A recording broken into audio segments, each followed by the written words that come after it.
نن د فبرवरी 13مه د رادیو نړیواله ورځ سره برابر ده. دغه ورځ د رادیو ټولو کارکونکو او افغان خبريالانو ته مبارک وي. هیله لرم چې د رادیو اوریدونکو لا اوس هم خپل مینه په رادیو باندې ماته کړي. په داسې حال کې چې په افغانستان کې شاوخوا 450 رادیوګانې فعالیت کوي. که څه هم د هغوی له جملې څخه 50 د امکاناتو د نشتون له امله تړل شوي دي. هیله لرو چې د رادیو په برخه کې خپله نړیواله ټولنه او افغان خبریالان لاس په کار سي او د دغې برخې لپاره کار وکړي ترڅو پرې رادیوګانې همداسې فعاله وساتل سي.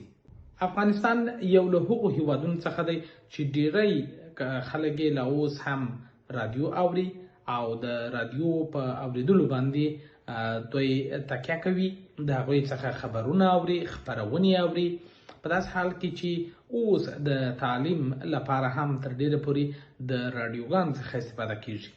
ډیری تعلیمي خپرونې ورته جوړیږي او خلکو ته وړاندې کیږي ترڅو پورې له دې لارې په لرو پرتو سیمو کې خلک واوري او خپلو بچیانو ته هم له همدې رادیو څخه زده کړه ورکړي. رادیو یوه داسې وسیله ده چې په هر ځای کې هر چیرې تاسې لاسرسی ورته لرئ او هر ځای اورېدلی شئ. نو دا وسیله له لاسه مه ورکوئ.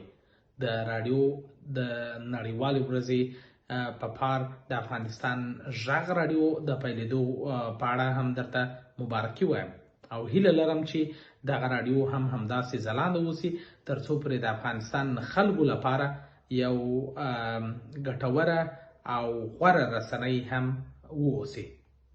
افغانستان غږ رادیو تازه پر انلاین یا انټرنیټي بڼه باندې خپل نشرات پیل کړي دي.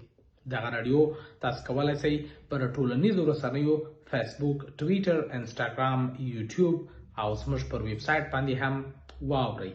رادیو به ډیر ژر خپلې خپرونې په افغانستان کې دننه هم درته پیل کړي. له موږ سره اوسئ، تل آباد او خوشحاله اوسئ. بیا هم د رادیو نړیواله ورځې مبارکي تاسو ته وایم.